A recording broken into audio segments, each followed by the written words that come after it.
Taoiseach, the controversy surrounding Minister Donohoe's undisclosed election donations raises again Fine Gael's relationship with big business and its influence at the heart of government. The whole saga carries the stench of cronyism and favours for insiders.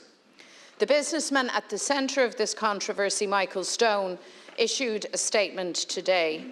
In that statement, Mr Stone reveals that he gave a second undeclared donation to Minister Donohoe in the 2020 general election.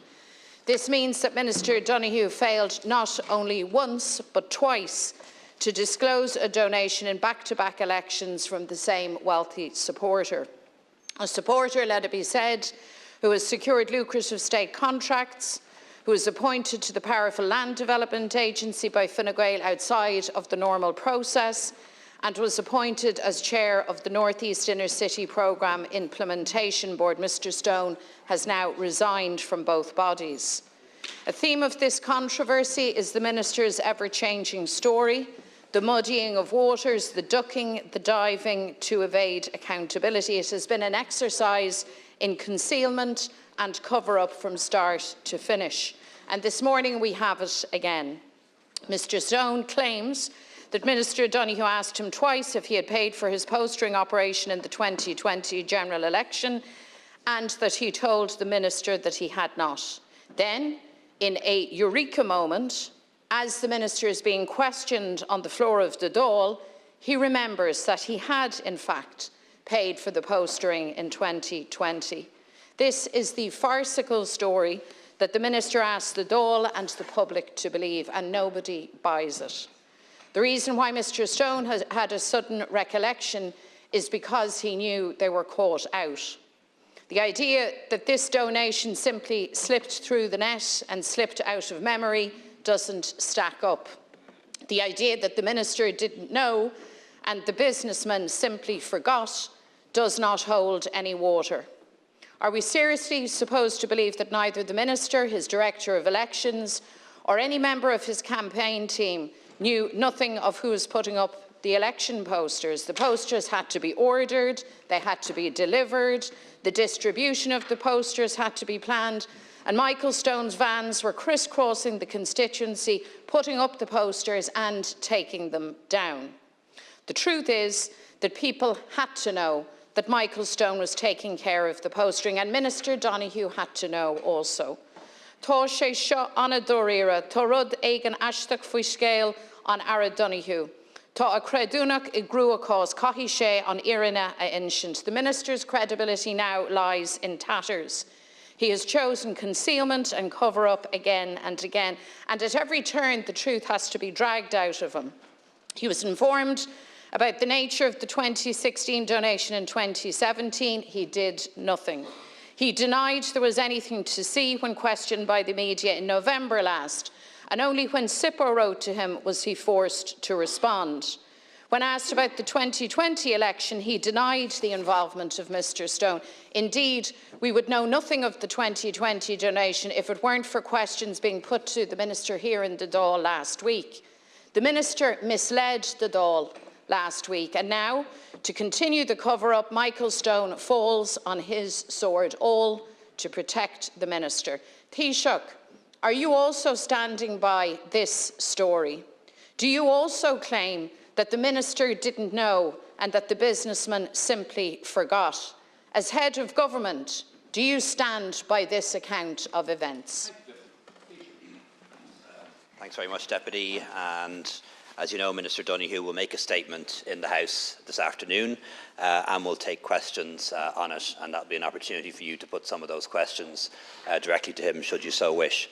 I think once that process is over, once he's made his statement and once he's answered questions, it's going to be a matter for people to decide whether they believe Pascal Donohoe or not. I've heard his explanations over the weekend, spoke to him about it, and I believe him. And I fought 4 general elections, and I know what can happen in a campaign, particularly in a chaotic campaign. You might have 1,000 posters, somebody can offer to put up 100 or 150 for you. They may offer to drop a few thousand leaflets for you, and you do so on the assumption that they're going to do it on a voluntary basis. and it is possible that they may pay a third party or a fourth party to do that for them and not inform you. And that does appear to be what happened in this case to me. We do have very strict laws when it comes to election spending in Ireland, and we have them for a very good reason.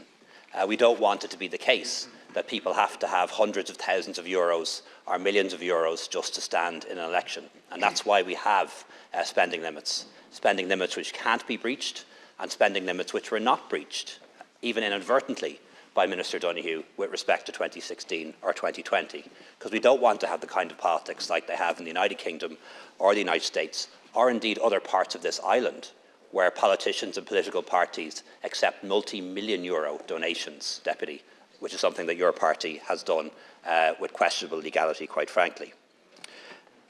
So Pascal Donohoe has not breached the spending limits, as I said. However, he or his agent did fail to account for some of the spending in 2016 and 2020, in the region of 1,000 to 2,000 euros on each occasion. Why did that happen? Because he didn't know. Once he found out the full facts, only after last Wednesday was he in a position to file revised returns. And I understand he has filed a revised return for 2016 and is in the process of filing a revised return for 2020. Once he found out the facts, he acted to amend his declaration. And this, Deputy, is something that's allowed under the law.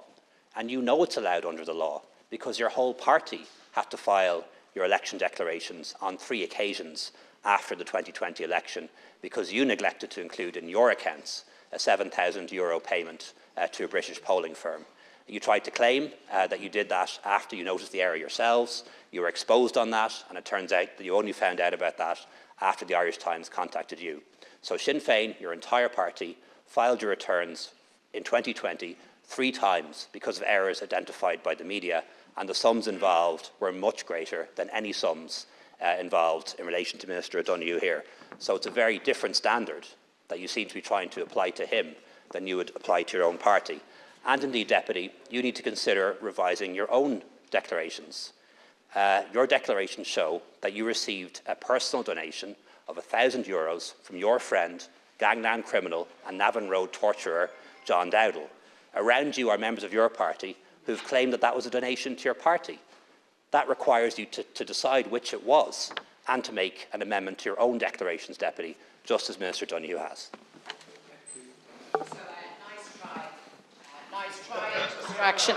So if the Minister for Finance has a very faulty memory, I have to say you are of Olympic level competence in trying to breed further distractions. Here's what's happened here, because every rule in the book has been broken here, actually.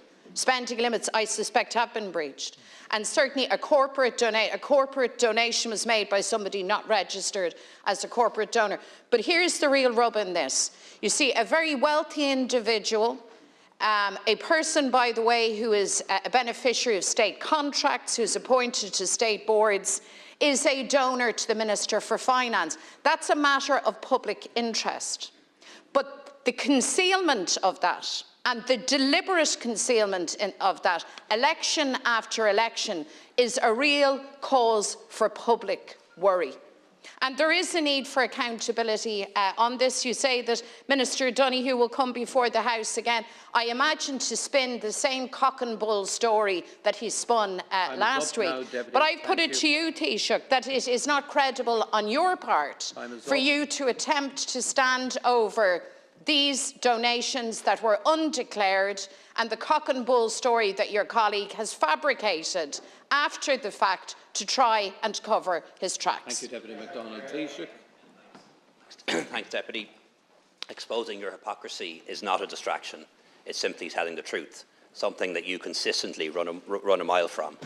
And I think you've some brass neck, quite frankly, in that regard, given that your own party had to file your 2020 declarations on 3 occasions because of a €7,000 payment to a UK polling company that you forgot about until the Irish Times questioned you about it. Please, and what is a distraction, Deputy? Deputy, you always want to shout me down when you don't want to hear the truth. But this country is still a democracy. You're not in charge of it. And until we're a democracy, people will be allowed to speak freely in our Parliament. And I'll continue to do so, Deputy. And you've some brass neck, I have to say, in this regard, when we consider the John Dowdall donation, which was a personal donation to you, not to your party, and the fact that your party had to file your own declarations on 3 occasions in 2020, something which Minister Donohoe has not had to do. And what is a distraction, Deputy, is this snide reference to Mr Stone receiving public contracts from the government. You know well as I do that government ministers have no role in awarding commercial contracts to businesses. That's a pure distraction, trying to throw that one out there under coverage of privilege, quite frankly, Deputy.